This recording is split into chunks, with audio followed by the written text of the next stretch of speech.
Of transition metal complexes. So ये हमारा 4th chapter है।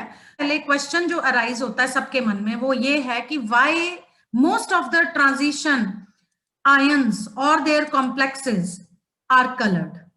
Why are most of the transition ions और their complexes coloured? क्यों coloured होते हैं? ठीक है, चाहे आयंस हो गए चाहे उनके कॉम्प्लेक्सेस हैं, why they are coloured, right? तो जैसे for example why aqueous solution of cobalt complexes, ठीक है, कोबाल्ट आयंस का एक्वस सॉल्यूशन या कोबाल्ट के कॉम्प्लेक्सेस जो हैं एक्वस सॉल्यूशन में, why they are pink in colour, why they are pink in colour, and when it is treated with concentrated HCl, why it becomes blue in color, right? Then question arises in our mind that why the color of blood is red, why the RBCs जो हमारे red blood cells होते हैं, ठीक है, हमारा blood है, why it is red in color, right? सो ये भी हमारे दिमाग में क्वेश्चन क्रिएट करता है। ये वैसे हम लोग ऑलरेडी फर्स्ट चैप्टर में इसको पढ़ चुके हैं कि व्हाई ट्रांजिशन आयंस और देयर कॉम्प्लेक्सेस आर कलर्ड। उसके बाद एक और है निकल के कॉम्प्लेक्सेस, ठीक है, निकल का जो एक्वस सॉल्यूशन है, right, that is green in colour. So nickel ions are green in colour, their aqueous solutions are green in colour, nickel complexes are green in colour. लेकिन जब हम उसमें एक्सेस ऑफ अमोनिया डाल देते हैं, why it turns blue, सो वो blue क्यों हो जाता है, राइट? तो ये सारे क्वेश्चंस हैं। अब ये हम लोग थोड़ा सा इसके बारे में ऑलरेडी फर्स्ट चैप्टर में कर चुके हैं, it is based on crystal field theory, right? लेकिन उससे पहले मैं एक और स्लाइड आपको दिखाती हूँ। एक और क्वेश्चन आता है हमारे दिमाग में बहुत कि ये जो प्रेशियस जेम्स हैं, why they are coloured. So there are so many beautiful precious these stones are present, जो हम लोग ऑस्पिशियस होने के कारण हम लोग कई बार अपने हाथों में, अंगूठियों में भी डालते हैं, अपने गहनों में डालते हैं, ठीक है, why they are coloured. So इसका आंसर, सिंपल सा आंसर इसका जो है, that is due to the crystal field splitting, और इसका आंसर जो है that is based on electron absorption spectroscopy. तो ये राइट, तो इस वजह से जो कॉम्प्लेक्सेस हैं या जितने भी जो भी चीज हमें कलर्ड दिखाई देती है, वो चीज या वो आयंस या वो कॉम्प्लेक्सेस जो हैं वो विजिबल रीजन में से एक पर्टिकुलर वेवलेंथ की लाइट को एब्जॉर्ब करते हैं, राइट? इलेक्ट्रॉन लोअर लेवल से हायर लेवल पे जाता है, मैं आपको दिखाती हूँ अभी, उसका डायग्राम भी हम लोगों ने ऑलरेडी भी किया हुआ है। एंड ये जो ट्रांजिशन होती है, this is due to the splitting of d orbitals according to crystal field theory, जिसमें कि डी ऑर्बिटल्स जो है they split up into 2 levels, Eg and T2G in case of octahedral and E and T2 in case of tetrahedral, right? तो for example अगर हमारे पास ये दो states हैं, लेवल्स हैं डी के, जो कि स्प्लिट अप हो चुके हैं according to crystal field theory Eg and T2G में, राइट? और अगर ये एक पर्टिकुलर वेवलेंथ की लाइट को एब्जॉर्ब करेगा electron which is present in T2G level, ये मैंने एग्जांपल लिया है ऑक्टाहेड्रल कॉम्प्लेक्स का। तो अगर T2G लेवल में कोई इलेक्ट्रॉन है, it will absorb this amount of energy and will get excited to the higher level, यानी कि T2G से ये Eg लेवल में जाएगा, right? Now excited state is unstable, तो वो जो excited state है, right, वहां पे इलेक्ट्रॉन अनस्टेबल है, so it will emit this absorbed energy in the form of a radiation, right? और जिस अमाउंट की एनर्जी उसने एब्जॉर्ब की थी या वेवलेंथ एब्जॉर्ब की थी ऊपर जाने के लिए, उसका हमें कॉम्प्लीमेंट्री कलर नजर आएगा। So this is the complementary chart. So ये कॉम्प्लीमेंट्री चार्ट है, ये ऑलरेडी हम लोगों ने फर्स्ट चैप्टर में भी किया था। सो मेन प्राइमरी 3 कलर होते हैं, red, blue and yellow, right? उसके बाद उनसे जो बनते हैं, ये वायलेट हो गया, ऑरेंज हो गया, ग्रीन हो गया, ये सेकेंडरी हैं, और उसके बाद जो कलर्स बनते हैं they are called tertiary colours. तो इन कलर्स के ऑपोजिट जो कॉम्प्लीमेंट्री कलर होगा वो हमें दिखाई देगा। यानी कि सपोज इस केस में अगर जो लाइट एब्जॉर्ब हुई है of a particular wavelength, for example if it is yellow orange और रेड ऑरेंज, राइट, तो उसका कॉम्प्लीमेंट्री कलर हमें ब्लू वॉयलेट या ब्लू दिखाई देगा, राइट। ये हम ऑलरेडी इसमें फर्स्ट चैप्टर में कर चुके थे, ये जस्ट आपका बेसिस है, ठीक है। अब ये इसको ये जो ट्रांजिशन हो रही है from lower level to higher level, this transition is called D transition. इसको हम डी ट्रांजिशन कहते हैं क्योंकि डी ऑर्बिटल्स की स्प्लिटिंग हुई है, तो लोअर डी लेवल से हायर डी लेवल जब इलेक्ट्रॉन एनर्जी एब्जॉर्ब करके जाता है तो उसको हम कहते हैं D transition. So in case of octahedral complexes ये जो डी ट्रांजिशन होगी that is from T to G2 EG। Tetrahedral में G नहीं आएगा, सॉरी मैंने ये गलत लिख दिया। ऑक्टाहेड्रल कॉम्प्लेक्सेस में ये जो ट्रांजिशन हो रही है D transition, it is from lower T to G level to EG level. और टेट्राहेड्रल कॉम्प्लेक्सेस में होगी, नेचुरली टेट्राहेड्रल कॉम्प्लेक्सेस में E लेवल नीचे है, T2 ऊपर है, तो वो ट्रांजिशन होगी E to T2। यहां G नहीं आना बेटा, मैंने गलती से G डाल दिया। So E to T2, right? So octahedral complexes में ट्रांजिशन, हाँ अब देखो ये जो ट्रांजिशन होती है इसके बेसिस पे जो स्पेक्ट्रोस्कोपी होगी that is of two types, absorption, emission. ये आप लोग +1 में आप लोगों ने किया हुआ है। एब्जॉर्प्शन स्पेक्ट्रोस्कोपी का मतलब है अगर हम स्पेक्ट्रा देखते हैं एब्जॉर्ब्ड लाइट का, राइट, यानी कि जब इलेक्ट्रॉन लोअर लेवल पे है और उसने एनर्जी एब्जॉर्ब की and it will get excited to the higher level by absorbing that amount of energy, तो उससे जो हमारे पास स्पेक्ट्रा आएगा, पीक्स आएंगी, उसको हम कहते हैं एब्जॉर्प्शन स्पेक्ट्रा, ठीक है। लेकिन अगर ये जो एक्सटेंट ऑफ एब्जॉर्प्शन है बेटा लाइट की ऑफ अ पर्टिकुलर वेवलेंथ, यानी कि कितनी लाइट कोई स्पीशीज या आयंस एब्जॉर्ब करता है in a solution, that can be obtained by Beer Lambert law. इसको लैम्बर्ट-बियर लॉ भी कहते हैं, आप लोगों ने शायद फिजिकल केमिस्ट्री में पढ़ा होगा। Absorption of light of a particular wavelength by a species in solution can be obtained by Lambert Beer law या बियर-लैम्बर्ट लॉ। और ये है फॉर एग्जाम्पल अगर हमने एक बीकर में सॉल्यूशन लिया है और उसमें से हम लाइट पास कर रहे हैं of a particular wavelength having intensity I0, ठीक है। सपोज हम जो लाइट उसमें से पास कर रहे हैं उसकी इंटेंसिटी कितनी है I0, राइट। और जब वो लाइट उस सॉल्यूशन में से पास हो जाएगी तो वो सॉल्यूशन उस लाइट को, थोड़ा सा लाइट को एब्जॉर्ब कर लेगा, और उसके बाद जो लाइट एमिट हो रही है यानी कि नाउ द ट्रांसमिटेड लाइट, सो जो लाइट उस सॉल्यूशन में से पास हुई कुछ लाइट एब्जॉर्ब होगी। देखो मैंने कलर भी चेंज करके इसलिए बताया है आपको, मैं फिर दोबारा से दिखा देती हूँ। सी यहाँ पे मैंने कलर थोड़ा डार्क दिखाया है, यानी कि ये इंसिडेंट लाइट का रेडिएशन है हैविंग इंटेंसिटी I0। जब ये सॉल्यूशन में से पास हुई it will give a transmitted light after absorption of some light, ठीक है। तो ये ट्रांसमिटेड लाइट है, so this is light transmitted having intensity I। तो अब इनमें क्या रिलेशनशिप है, it was given by Lambert and Beer, या बियर एंड लैम्बर्ट, ये दो साइंटिस्ट के नाम है, अलग अलग साइंटिस्ट के नाम। So according to Beer Lambert law ये है log I0 over I is equal to A is equal to epsilon LC, right. और इस टर्म में ये जो टर्म है log I0 over I, this is equal to A, ये A के बराबर है जिसको हम एब्जॉर्बेंस कहते हैं, या it is also known as optical density. होगी that will have an intensity of I0 that is of incident light, and जो ट्रांसमिटेड लाइट है that is having intensity I। तो इनके बीच में जो रिलेशनशिप है that was given by Beer and Lambert, and that is known as Beer Lambert law या Lambert Beer law. So इसमें ये जो टर्म है log I0 over I which is equal to absorbance, या it is also known as optical density, ठीक है। सो A हो गया एब्जॉर्बेंस या ऑप्टिकल डेंसिटी, I0 हो गया intensity of incident light, I is intensity of transmitted light, C is molar concentration, epsilon is a constant which is called molar extinction coefficient, या इसको हम कहते हैं molar absorptivity, and L is called path length through solution, यानी कि solution का वो जो जिसमें आपने बीकर में लिया है उसका path length कितना है, यानी कि सेल का path length कितना है, दिस इज बीएट लैम्बर्ट लॉ।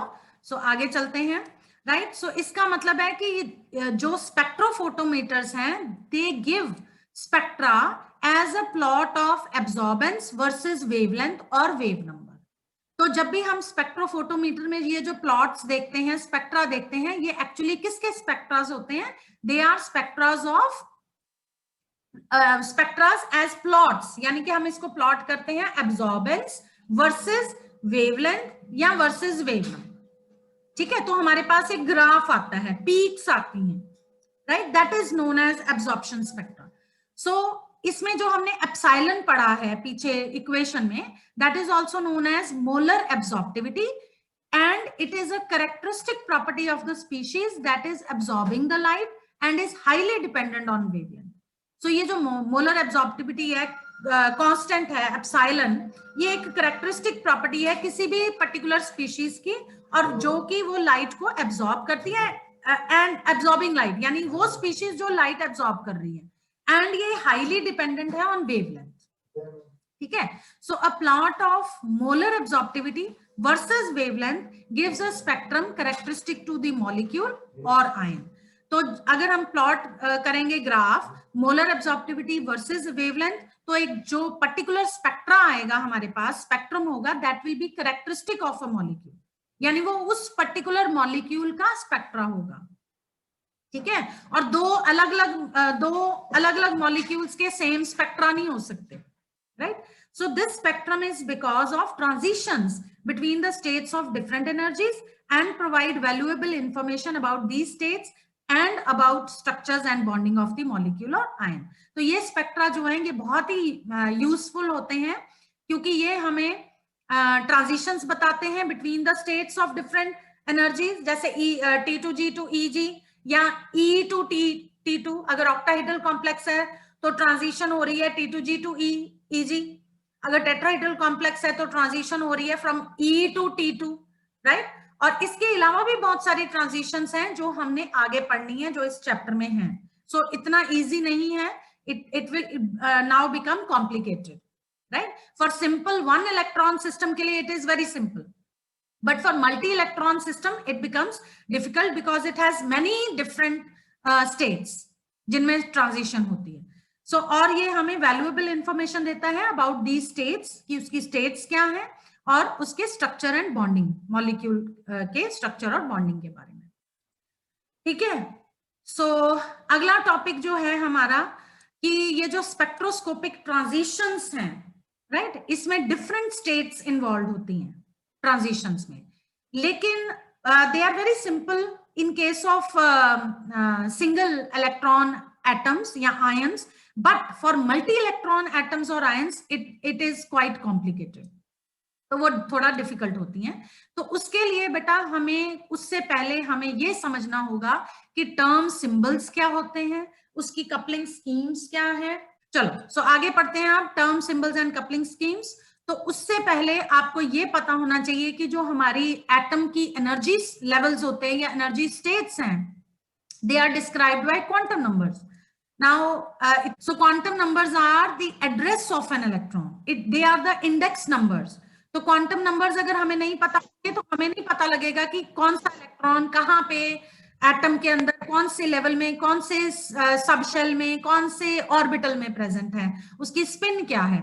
तो क्वांटम नंबर्स जो हैं they describe the energy levels. So energy levels are described by quantum numbers, that means they are the address of an electron in an atom. तो there are 4 quantum numbers, 4 quantum numbers हैं हमारे पास। So पहला है principal quantum number n। So this is the main shell in which electron is present, और ये जो principal quantum number है it is denoted bye n, small n से डिनोट करते हैं हम इसको, and it can have a value from 1 2 3 2 4 and so on, ठीक है, अप टू इंफिनिटी। सो इसके एनर्जी लेवल्स हो सकते हैं, और इंफिनिटी लेवल भी हम लोग इमेजिन करते हैं जब हम लोग न्यूमेरिकल्स कैलकुलेट करते हैं।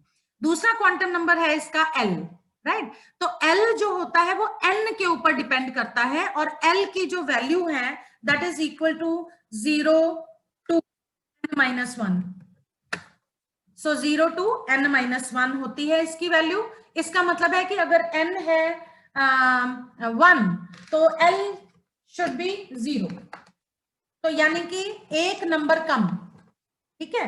तो जो n का लेवल है उससे एक नंबर कम तक सब शेल्स हो सकते हैं, तक मैंने कहा है, क्योंकि ये शुरू होती है वैल्यू 0 से लेके n-1।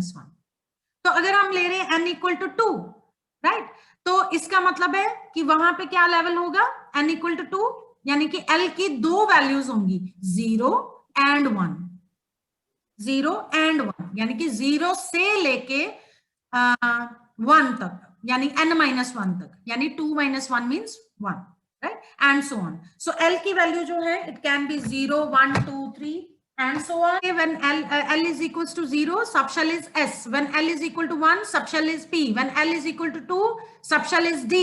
When L is equals to 3, subshell is F. Right? और इसके बाद it is in alphabetical order. अगर L is equal to 4, the subshell is G.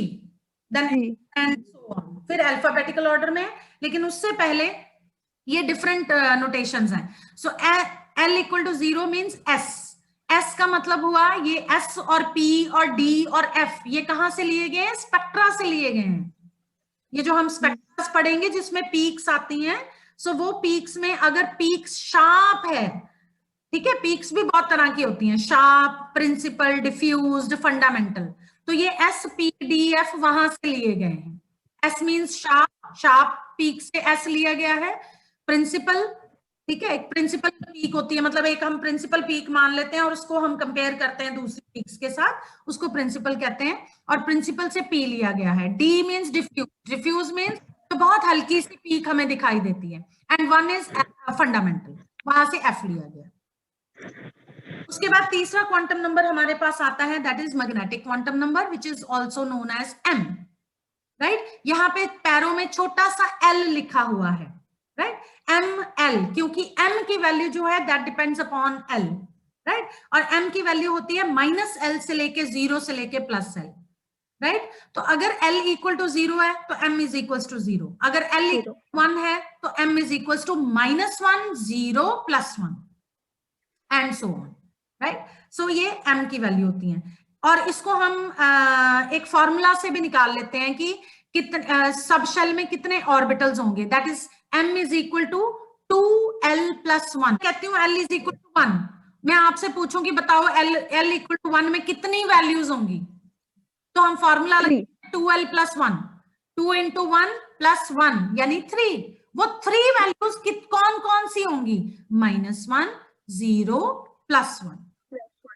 L is equal to 2, अगर L इक्वल टू 2 है तो M की कितनी values होंगी, 2L + 1 वाला फॉर्मूला लगा लो, 2 × 2 4 + 1 दैट इज 5। वो 5 वैल्यूज कौन सी होंगी, -2, -1, 0, +1, +2। क्वांटम नंबर है ये, मैग्नेटिक क्वांटम नंबर बेटा आपको ऑर्बिटल्स बताता है, number of orbitals in a subshell. तो क्वांटम नंबर देखो, पहले शेल, शेल के बाद आया, पहले हो गया शेल, उसके बाद आया सब शेल, सब शेल के बाद आएगा ऑर्बिटल। ऑर्बिटल मैं छोटे बच्चों को +1 वाली क्लास के बच्चों को बताती होती हूँ। फॉर एग्जांपल आप कहाँ रह रहे हो, कंट्री, राइट, तो कंट्री में कहाँ पे, किसी स्टेट में, स्टेट में कहाँ पे, सिटी में, ठीक है। तो अगर किसी बंदे ने आपका एड्रेस ढूंढना है तो उसको आपको आपकी कंट्री पता होना चाहिए, आपकी स्टेट पता होनी चाहिए, आपकी सिटी पता होनी चाहिए। सिटी में कहा, सिटी भी थोड़ी छोटी थोड़ी है, आपके घर का नंबर और गली नंबर भी पता होना चाहिए, your name also, right. So ये कंप्लीट एड्रेस है। सो शेल, उसके बाद सब शेल, उसके बाद ऑर्बिटल, राइट। अब जी ये जो 3 क्वांटम नंबर्स है ना बेटा, ये क्वांटम नंबर्स हैं N, L and M, principal quantum number, azimuthal quantum number, magnetic quantum number, these are the solutions of Schrödinger wave equation. These are solutions of Schrödinger